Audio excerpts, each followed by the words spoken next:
With that being said, what's going on, everybody? If you don't know, now you do know. You're officially tuned into a very special edition of the HFWB Podcast Series. This is your host, Clifton Pope, and with me today, I have a very special guest who's basically a leading voice in her respectable community. She basically has an overall journey which goes from healthcare provider to a patient to an advocate, and basically all that combined in one. She inspires others by bringing worldwide awareness, right, to invisible illness, disability, and educating people basically on how the power of cannabis can improve quality of life.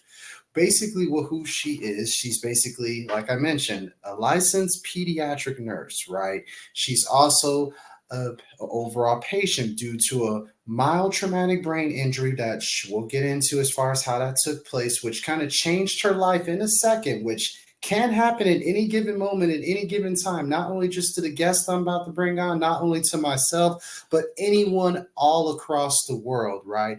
And now her journey has led her to be basically an outright outspoken cannabis advocate because of her overall condition and what caused all of this to begin with. If you don't know who I'm talking about by now, I want to introduce to y'all the lovely Nikki Lawler, aka Nikki and the Plant, to the HFWB Podcast Series. Nikki, how is it going on this wonderful afternoon? Hey, Clifton, it's going well. It's a little cold up here in Buffalo, New York. A little bit different weather than what you guys have down in Texas. But, hey, welcome to December in New York. Yeah, I will say this, Nikki. It is a little bit chilly down here in Corpus Christi, Texas, where I'm currently located. We just had a little bit of a cold front blowing, which brought us to like 42 degrees, which for us down here in Corpus Christi, Texas, is super cold to many people. But it's starting to warm up to that regular South Texas weather and all that stuff. So it's kind of like we start off the day in warm ups, then we end the day wearing shorts and a tank top. That pretty much sums up a regular day in South Texas. But overall, Nikki, I'm glad that you took time out of a nice chilly day in Buffalo, New York, just to be a part of the HFWB podcast series. And for everyone who wants to know, of course, your overall story, what are you about, and how you basically became part of the journey that you're currently on within the overall cannabis movement and everything. Let the people know how it all started, Nikki. Sure. So I was a pediatric nurse practicing like any other day here in Western New York. And my day started off long, and it was my 12-hour day, and lots of kids we saw in our routine pediatric practice. And a child at the end of the day became quite combative for a vaccine. I was called Mhm. in to assist. And this 10-year-old was not having this routine Tdap that he needed for school. Right, right. And I was called to be the sister holder, and my coworker was to administer the vaccine. The child kept doing a little duck flap kind of thing every time she would Like go. showing resistance every time he didn't want the shot and everything. Every time she would get close, he'd Mhm, go. And I mean, this mhm. is dangerous for the child, for us as nurses, etc. So naturally, he had to be restrained. So I got behind the parent and the child. And what happened next was he tucked his chin and pulled like a WWF move on me, where he tucked the chin, threw his head back into my head. I bounced into a wall and back into his head. Oh my gosh. That was 10, 11, 16, and that was the last day I was able to practice nursing. That Gotcha. was the last day that my life was normal, is the best Mm, way of saying it. okay. Um, it was a workers' compensation injury because I was hurt at work. And let me just explain something. When you're a nurse, you're really considered almost not an equal to a doctor, but we're colleagues. We're literally on the same page. We have the same Right, motivation at the end of the day. When right. I became Exactly. hurt, it was literally like I became someone different. Like I was no longer a nurse. My training was no longer important. Um, as a patient in the workers' compensation system, my credibility became questioned. My, you know, any other time I could go into a doctor and say, hey, I've got a really bad headache. And they wouldn't say, yeah, sure. But when I became hurt with this workers' comp injury, the questions and the judgment that became a normal thing for every doctor I saw. There's no way you can still be having concussion symptoms. There's no way you have, TBI symptoms. You can't possibly have a headache 24/7. Yes. And every single thing that was happening to me was now called into question. And for me, I'm someone who's worked since she was 16 years old. I didn't want to be on workers' comp. I didn't want to not work. I'm a very, very much a hard worker.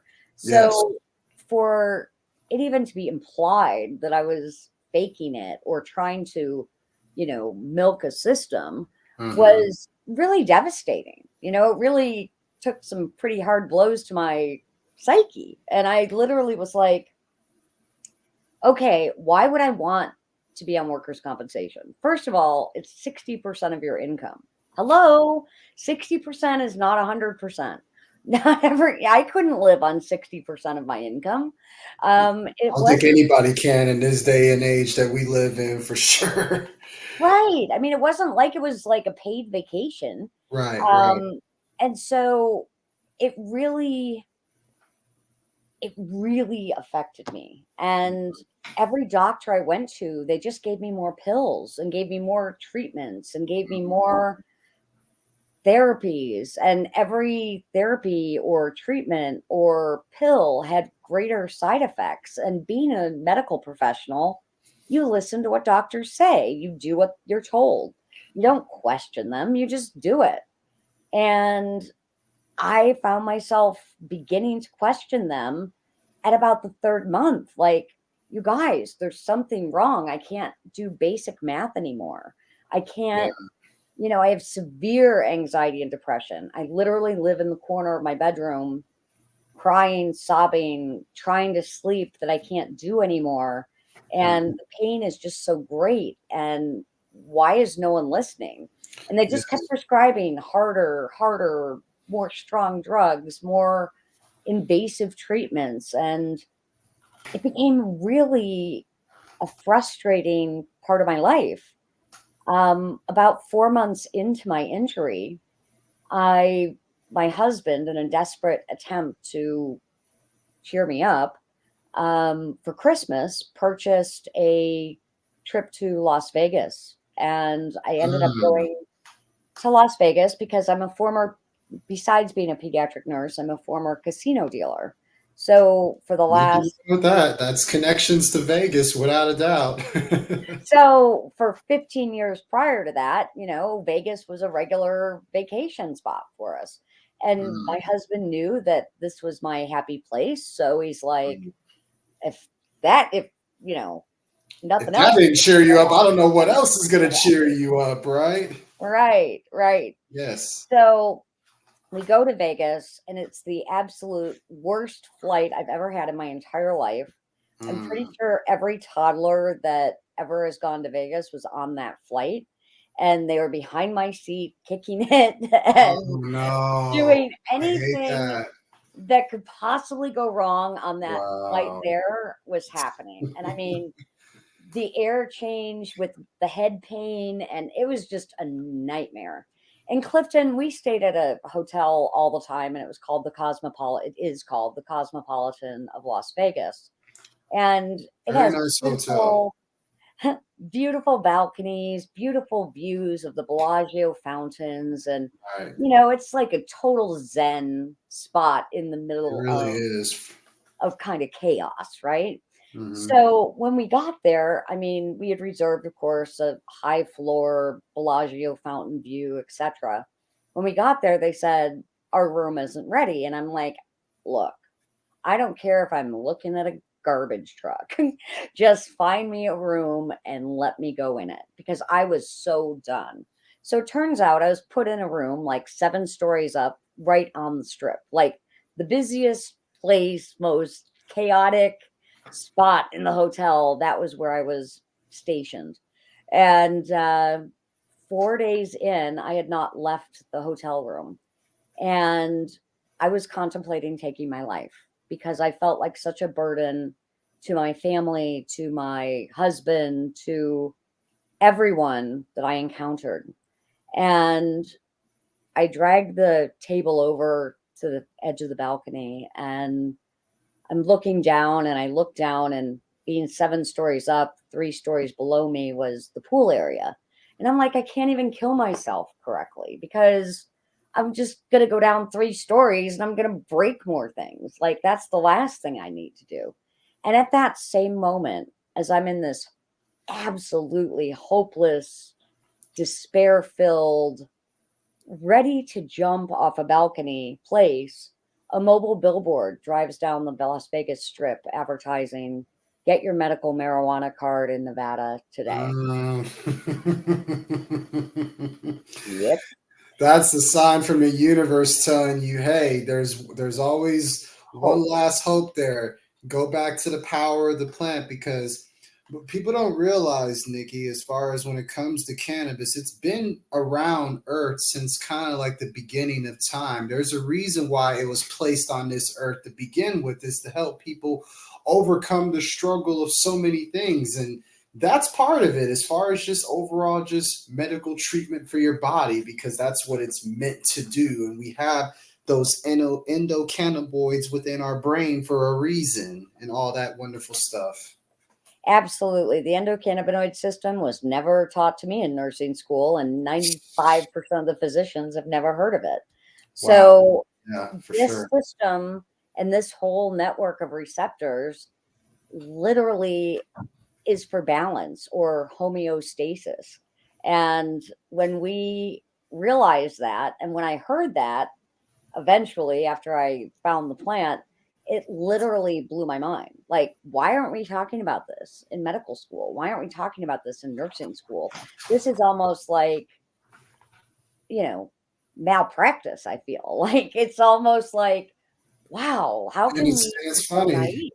It's funny that you mentioned this, Nikki, because it's like I was talking to Dr. Bridget Cole Williams whenever I had her on my podcast a couple of months back, as far as this same exact issue. It's like, people, when it comes to like regular prescription drugs and everything, you know how they, of course, how you know how they have the drug labels and all that, which reads all the warnings, the side effects. People are quick to toss those aside to regular prescription drugs. But when it comes to like cannabis, now people are like, whoa, take it easy now. Where are all the directions? How am I supposed to consume this? What are all the side effects? Now they want to worry about that kind of stuff when it's cannabis. And it's kind of like, you can't have it both ways to a certain extent. And it's like, if people were just educated on it a little bit more, as far as just not only within the medical industry, to where they can educate the patients a little bit more, I feel like if it starts from like the doctors and the nurses and them being more educated on what the power of cannabis can do without messing with the overall quality of it, to where they can, the overall patient can experience like the best overall effect, to where they can heal themselves and get rid of their depression, their pain, their anxiety, their stress, and so on and so forth. What do you feel like in your eyes, Nikki, is kind of holding the medical industry back from really just utilizing the power of the plant for the greater good, from your overall perspective? Schedule one. Schedule Well, of one. course, Schedule One, definitely. They Of can't, course, they, Controlled Substance doctors, Act and all that. Yeah. yeah, doctors can't prescribe it. I mean, Yep. prescribe it. They can recommend it, but Yep. they can't prescribe it because it's considered a drug that has no medicinal value, a high Yep. propensity of abuse, and literally there's nothing further from the truth with cannabis. Yeah. I'm a testament to that. So Yes. back to that day in Vegas, Right. Right. For I sure. end up laughing at that billboard, and my husband comes back into the room. Now, I want to make it clear I had consumed cannabis prior to this incident on a leisurely level. And my opinion of medical cannabis up until this point was sort of like, well, if those people are dying and like they have cancer or AIDS or whatever, like who am I to judge what they do? Let them get high. They're dying. Who cares? Um, but I never understood it as medicine. I never understood it as plant medicine. Like, let's say that louder. Medicine, plant Yes, medicine. exactly. Because we're taught as nurses, as doctors, as healthcare providers that it's bad.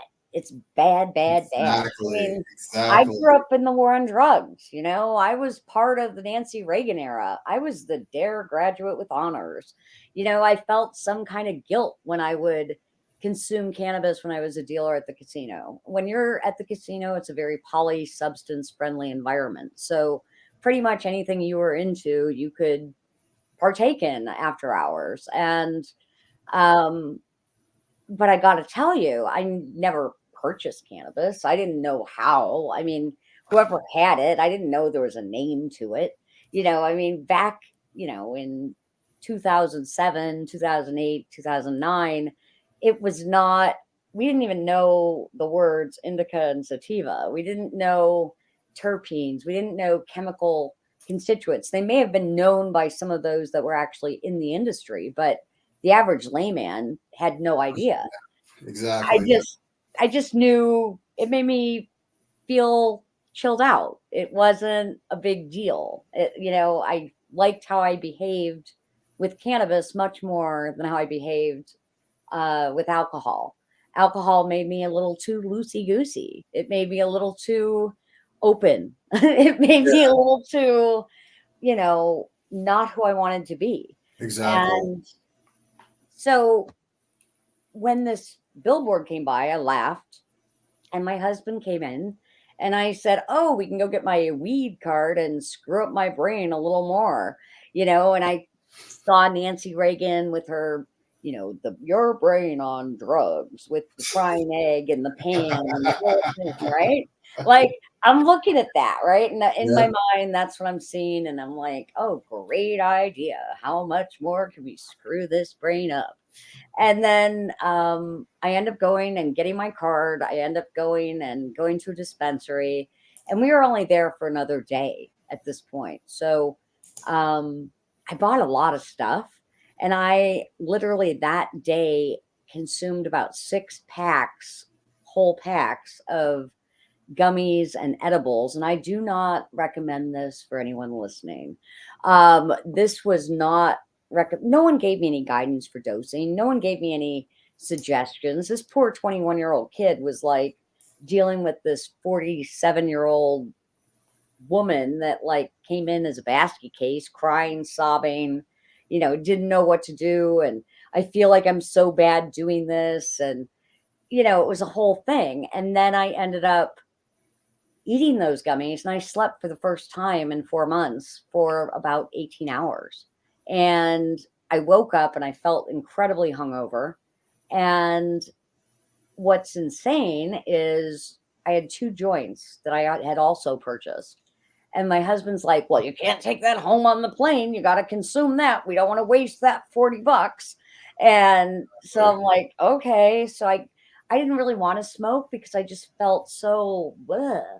And after consuming all these gummies along with all the meds I was taking, and it just was a whole thing, but I ended up smoking that joint. And Clifton, for the first time in 4.5 days, I left my hotel room. I not only left my hotel room, but I actually went and got something to eat. I interacted with other humans for the first time. And it was like, huh, I wonder if it's this pot. Yep. Because I haven't felt like doing any of this for 4 months. And so I kind of thought like it gave me a little glisten of hope. And then I came home to New York and I shared this with my workers' compensation doctors. And their first thought was, "Oh, you're good enough to go on vacation? You are faking it." And then the next thing out of their mouth is, "Oh, you smoked? Well, that just means that you're getting high and you're now a drug seeker. So we're going to put that in your file that you can't have any narcotics, you can't have anything potentially with the potential of abuse, no more Xanax, no more this, no more that. You now are going to have to figure out how to do this without cannabis, without this, without that." And in New York State at the time, we only had like 5 or 6 conditions that were approved for cannabis consumption in our medical Mm. program, and none of which I qualified for. So I became hopeless again. Went down this, journey of no real diagnosis and this journey of constantly being called into question, going to doctor after doctor. I saw over 60 doctors. I was on Wow. over 50 medications, 16 at one time at one point. My So goodness. cannabis for me at this point wasn't helpful, right? Like I got that tiny glisten of hope and then I was told you know, there's no medicinal value and I'm wrong. And so then I started just feeling hopeless again and going down that unfortunate trail of suicidal thoughts and tendencies. And then all of a sudden I wrote like one of these hopeless posts that I was ready to kind of check out again. And friends from Canada reached out to me because where I live in Buffalo, New York. I'm about 15 minutes from the Canadian border. And Canada had a very robust medical program. Mhm. And I had friends in Canada and they said, well, come here. We got pot. Like, we'll help you out.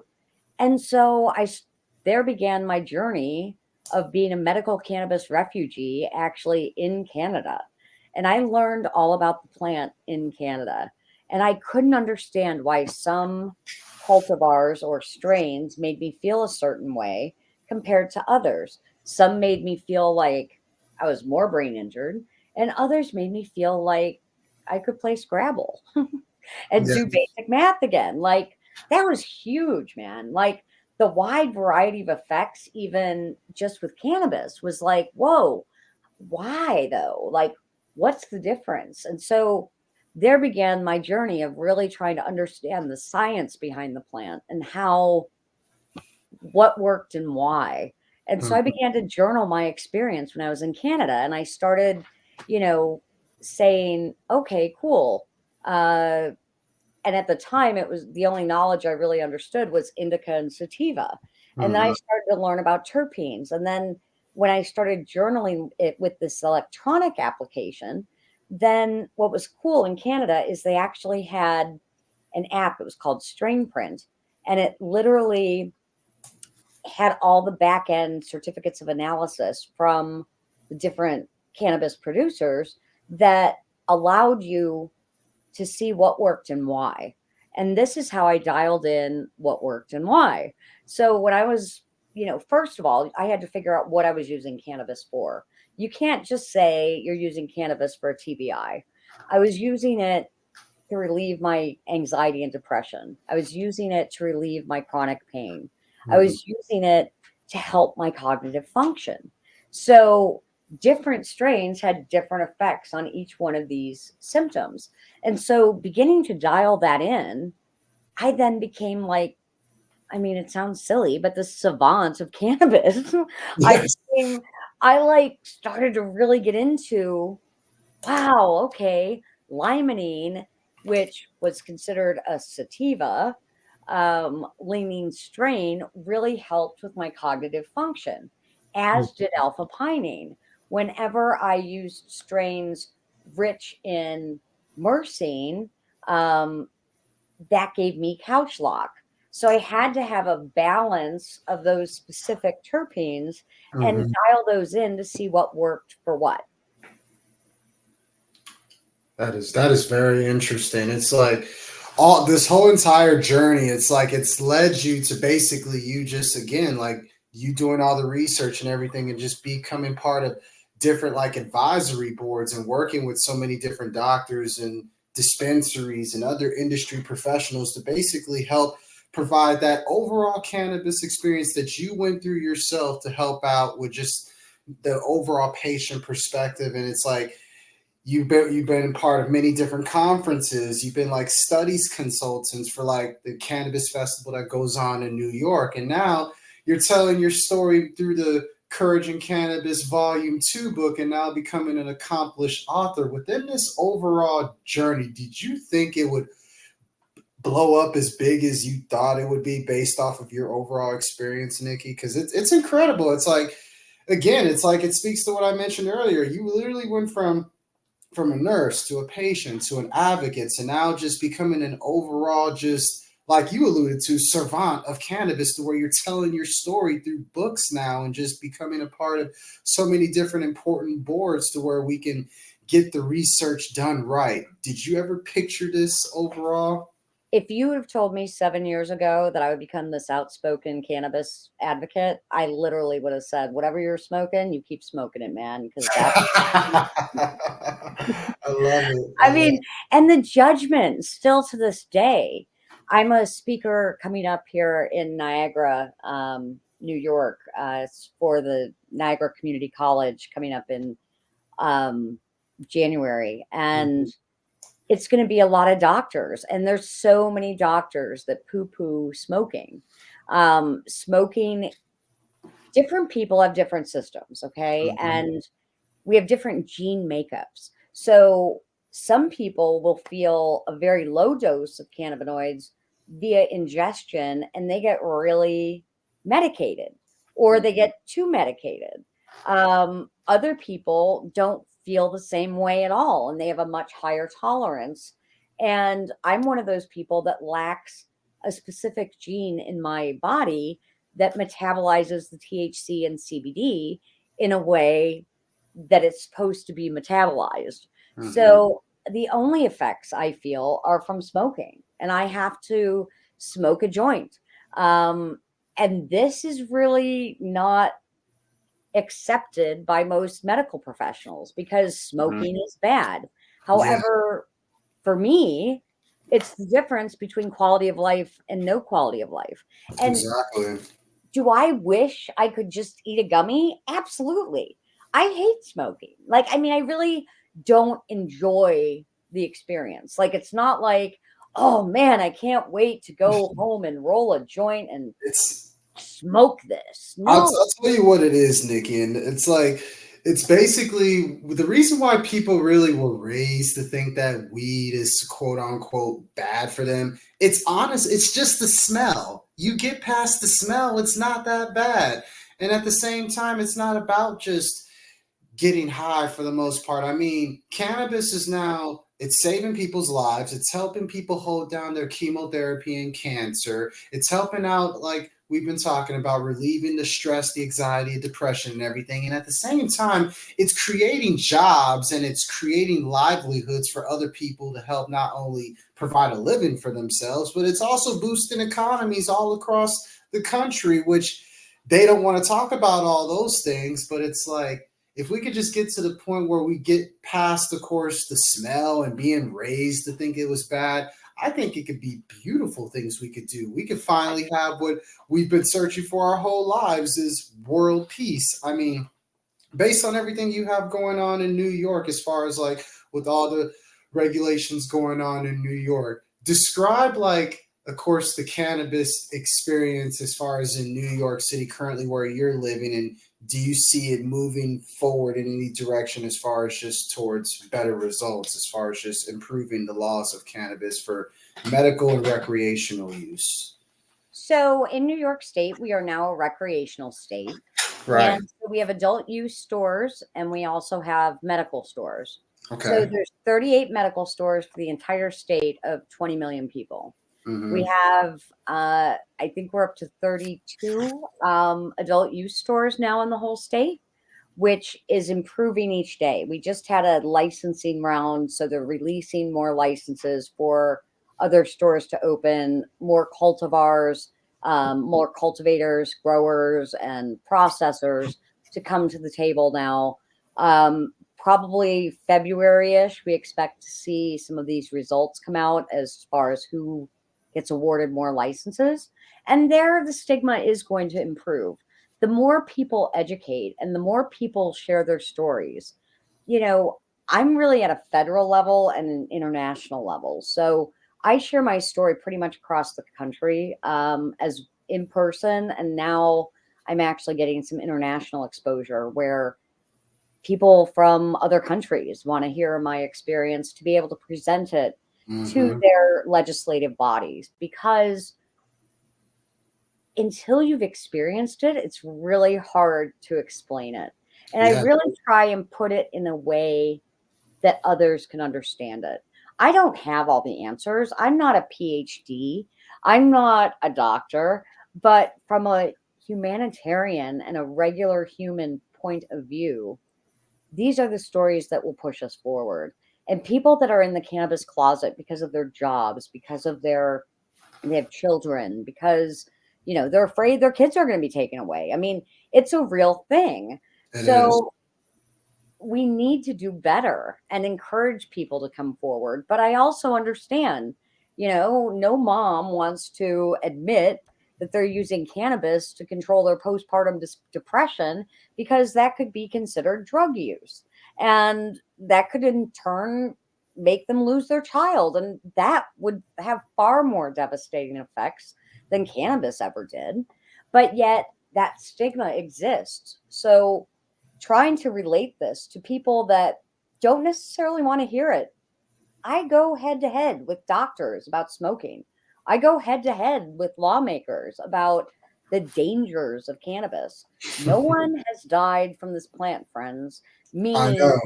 from smoking it, from ingesting it. Have people gotten, effects of it? Absolutely. But let's talk about, the suicide rates with Cymbalta.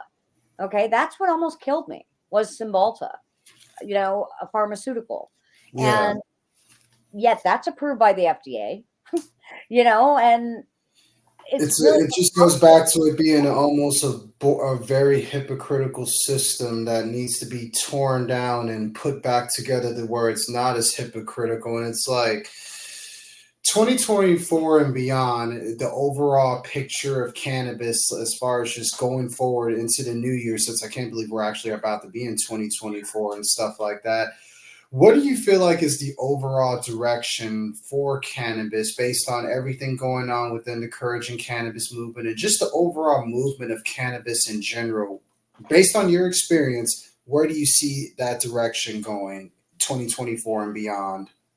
I'm concerned about this whole Schedule 3 thing. I'm concerned because it's really not, I don't feel it's really well thought out. I mean, everyone thinks it's a win, and it's like this much of a win because we will get safe banking. We will get access to banks. Like even me as just an advocate who doesn't sell anything or really do anything, but get compensated for speaking engagements and, contributions and things like that.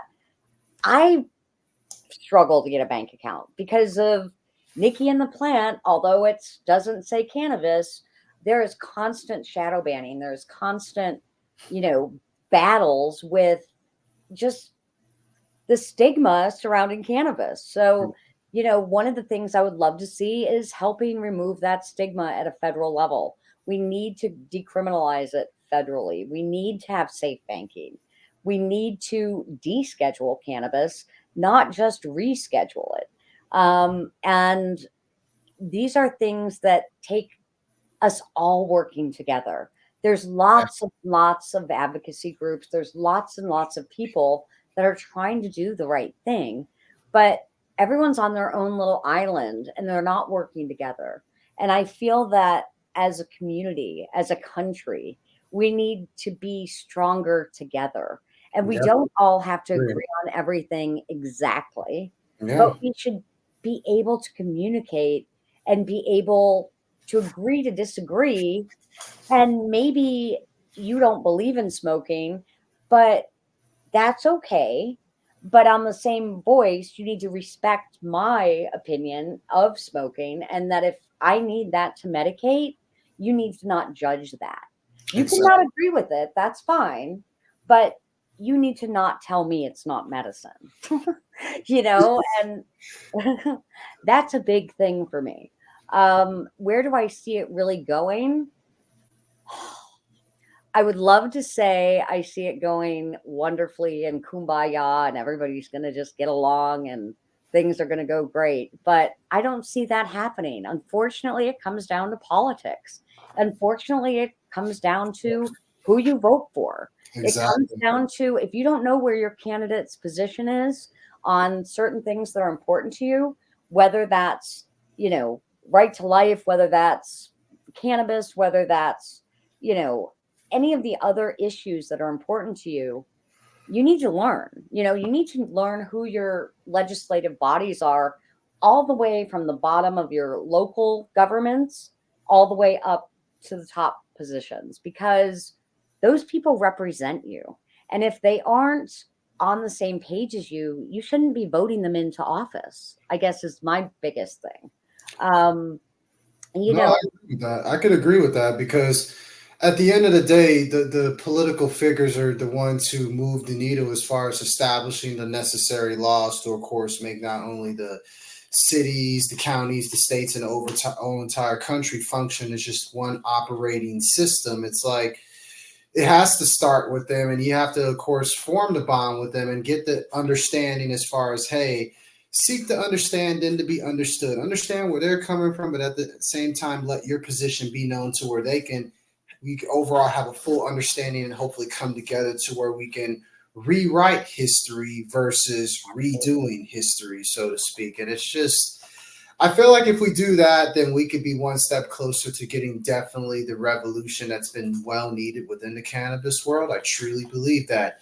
But overall, Nikki, we're actually at the point in my podcast where I'm going to ask you a list of questions, which I ask everybody who comes on the podcast, just so that people can get to know you a little bit better, without a doubt. The first question I have for you is, what is the first thing you do or think of every single day that you wake up? How can I make today a day that matters and a day that counts? I like that. I like that. That's just goes back to just, making the day count and finding ways to just be the best version of yourself based on whatever it is that you are skilled at, gifted at, and talented at on a regular basis. I love that. And for anybody listening to this episode of the HFWB Podcast Series, if you're having a hard time getting your day going on a regular basis, especially in the morning, figure out a way on how to make the day matter, and that can definitely make a difference. That's for sure. I love that, Nikki.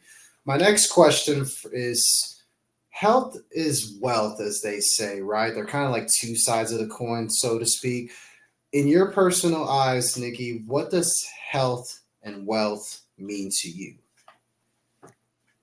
Health is wealth, and quality of life is everything. And my health was taken from me, but cannabis gave it back. So cannabis gave me a quality of life, and that's my new wealth. And I feel a true responsibility to help others find that wealth. I love it. I love it. What does it mean to,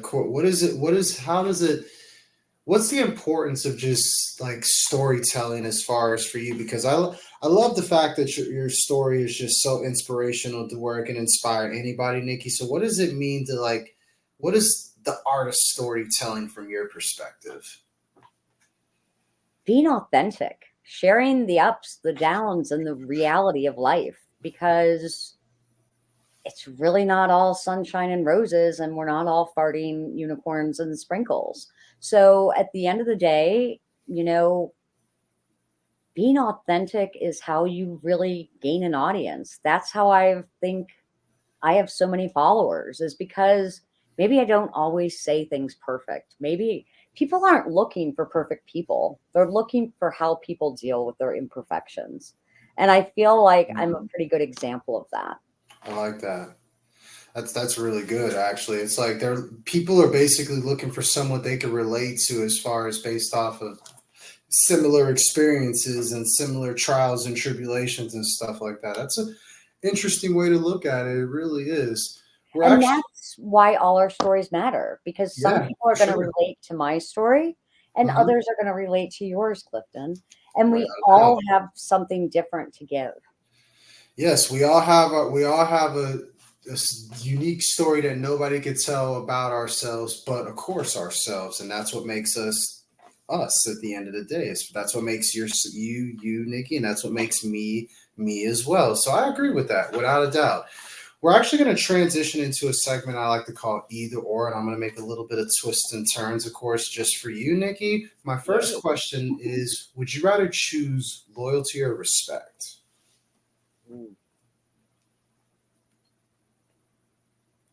Probably loyalty, because with loyalty comes respect. When Go someone hand in hand. is loyal, they will do whatever it takes to be supportive of you. Uh-huh. And so there in turn comes respect. I love that. I love it. Would you rather live in space or live in the ocean? Ocean, hands down. Would you rather be famous and poor or anonymous and rich? Neither. I guess I would say famous and poor. I mean, I'm kind of living in the whole, I still am on disability, right? So trying to get off of this disability and find a career is ultimately what I'm trying to do with this whole advocacy thing, because I really believe my voice matters. I got you. Would you rather have unlimited free meals at your favorite restaurant or unlimited first class tickets? Probably unlimited first class tickets, because experience is worth more than food. This is true. This is very, very true. Would you rather dance to every song or sing to every song, Nikki? Sing. Dancing is a scary thought. This Now, white girl can't dance. I love the honesty and I love the authenticity, which is why people relate to you, Nikki, and you said it yourself. Now, picture this scenario, right? I know you mentioned like everybody's like on their own little island and everything earlier. So picture yourself trapped on an island, right? And you have the option to listen to five of your favorite music artists. It doesn't matter what genre it is, it could be their whole entire catalog of music. Who would those five music artists be? Oy. Um, I love Andrea Bocelli, Celine Dion, Shania Twain for a little pick me up and jamming, and I got two more there. I would say Adele and Beyonce. That's a very versatile cultural playlist that will definitely get you rescued off of that island where you could continue to bring people together as you're already doing, Nikki. Now, I know you've definitely done some traveling within your time, without a doubt, Nikki. Where is the favorite place that you have traveled to thus far that is memorable to yourself? And where's a place you haven't been that you would like to travel to?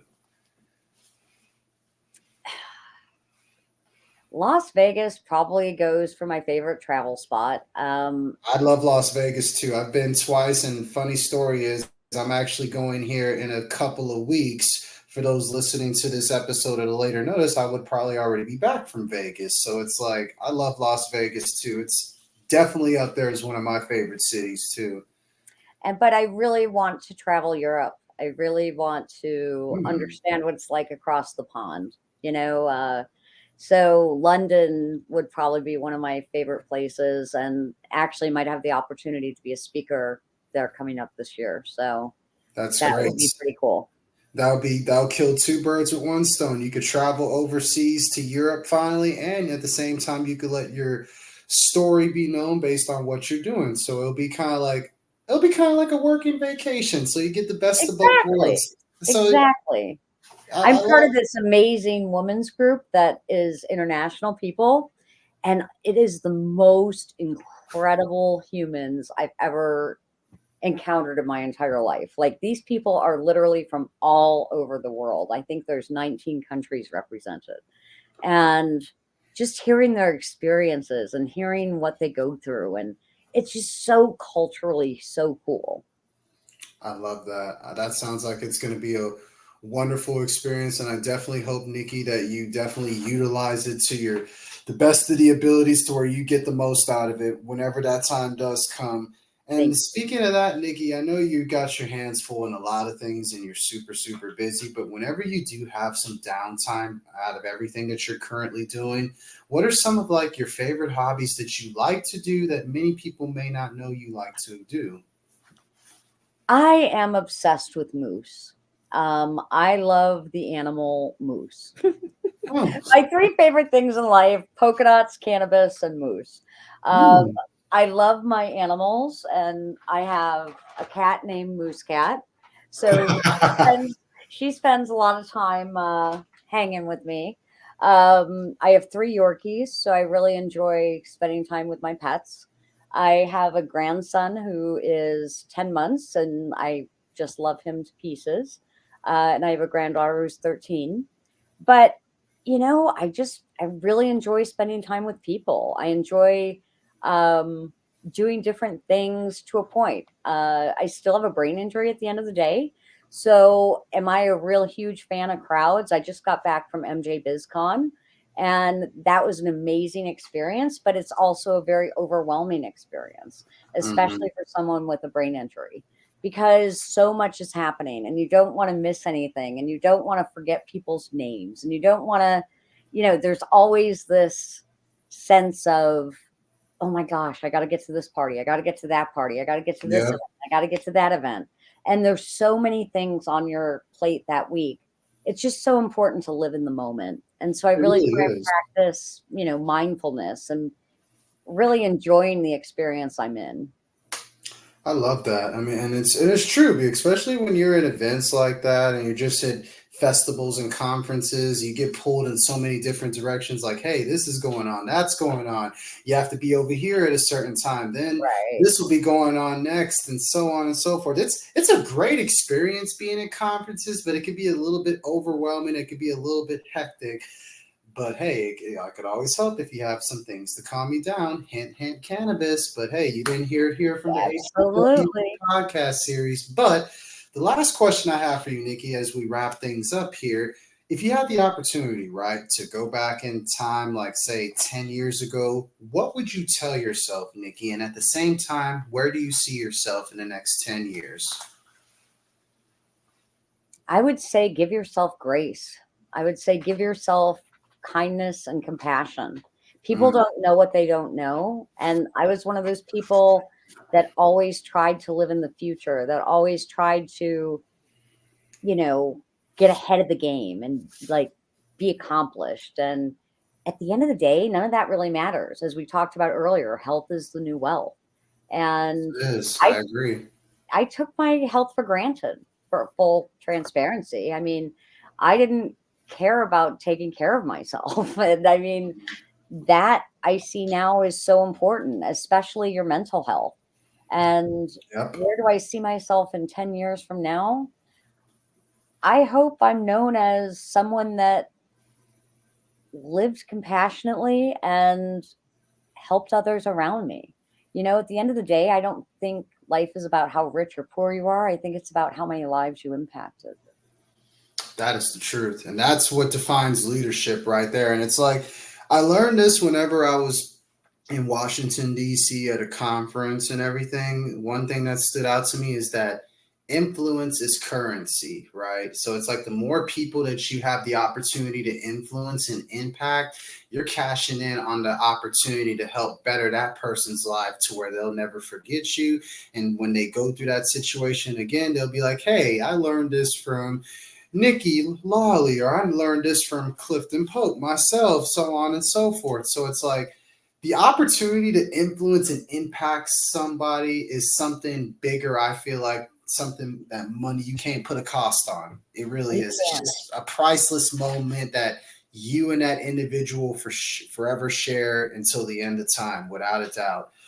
Well, Nikki, I definitely enjoyed our conversation. I'm sure everybody who's listening to this episode of the HFWB Podcast Series did as well. If they want to get to know a little bit more about you, your overall story, everything that you bring to the table, give out some social media information, website. Where can they get a hold of you, Nikki? Sure. So my website is nikkiandtheplant.org, all spelled out with an Nikki. And I'm on every social media platform as Nikki Lawley, my real name, as well as Nikki and the Plant.